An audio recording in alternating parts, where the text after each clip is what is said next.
కులదీప్ సింగ్ సెంగార్ ఉత్తరప్రదేశ్లో ఉన్నావ్ ప్రాంతంలో ఒక బీజేపీ మాజీ ఎమ్మెల్యే 2017లో ఒక మైనర్ బాలిక మీద అత్యాచారం చేశాడు. అంతేకాకుండా ఆమె తండ్రిని చంపించాడు. అలాగే మరో 3 సాక్షుల్ని ఆ కేసు వాదించడానికి ఒప్పుకున్నటువంటి లాయర్ని కూడా హత్య చేసినటువంటి ఘటన.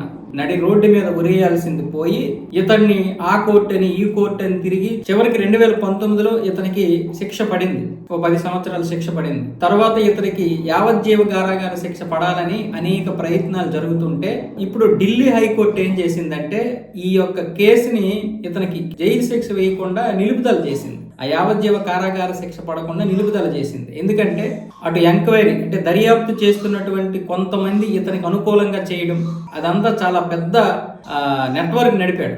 చివరికి సిబిఐ కలగజేసుకొని ఇలాంటి వాడు బయట తిరగకూడదు, ఇతనికి ఆ శిక్ష పడకపోవడం అనేది న్యాయ వ్యవస్థ మీద ప్రజలకి నమ్మకం పోతుందని పిటిషన్ దాఖలు చేస్తే ఇప్పుడు సుప్రీంకోర్టు కూడా ఆ హైకోర్టు ఇచ్చినటువంటి తీర్పుని స్టే విధించింది. దీనికి ఇప్పుడు సెంగార్ కుమార్తె మాకు న్యాయ వ్యవస్థ మీద రోజు రోజుకి నమ్మకం పోతుంది, మేము అలసిపోతున్నాం అంటుంది. ఆ 17 సంవత్సరాల అమ్మాయి మీద జరిగినటువంటి అఘాయిత్యం పరిస్థితి ఏంటి? ఆ తండ్రిని కోల్పోయింది, సాక్ష్యాధారాలను కోల్పోయింది, లాయర్ని కోల్పోయింది. ఇప్పుడు అందరూ భయపెడుతున్నారు.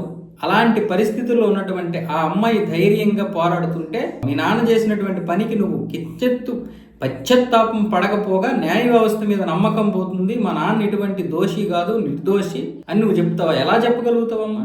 నీలాంటి ఆడపిల్లే కదా ఒక ఆడపిల్ల. 17 సంవత్సరాల ఆడపిల్ల నా మీద పలానోడు రేపు చేశాడని బయటకు వచ్చి చెబుతుందా? అబద్ధాలు చెబుతుందా? ఇలా తయారయ్యారేంటి ఆడపిల్లలు? నీ తండ్రి అయితే నువ్వు అతని గురించి వ్యతిరేకంగా చెప్పకపోయినా పర్వాలేదు, కానీ సపోర్ట్ మాత్రం చేయకు. మహిళలకి జరిగేటటువంటి అన్యాయాలు ఇప్పటికే న్యాయ వ్యవస్థ మీద నమ్మకం పోతుందని ఆ బాధితురాలు అనాలి. ఆ బాధితురాలు ఇప్పటికీ కూడా నాకు న్యాయ వ్యవస్థ మీద ఎంతో కొంత నమ్మకం ఉందని చెప్తుంది. నువ్వు అలాంటిది మళ్ళీ ఏమొచ్చేసి రివర్స్లో మాట్లాడుతావు. నీ తండ్రిని కాపాడుకోవడానికి నువ్వు కూతురుగా నీ తండ్రిని కాపాడుకోవచ్చు, కానీ సమాజంలో అతను చేసినటువంటి నేరం ఏంటి? నీ తండ్రి రౌడీయుజం కూడా అందరికీ తెలుసు.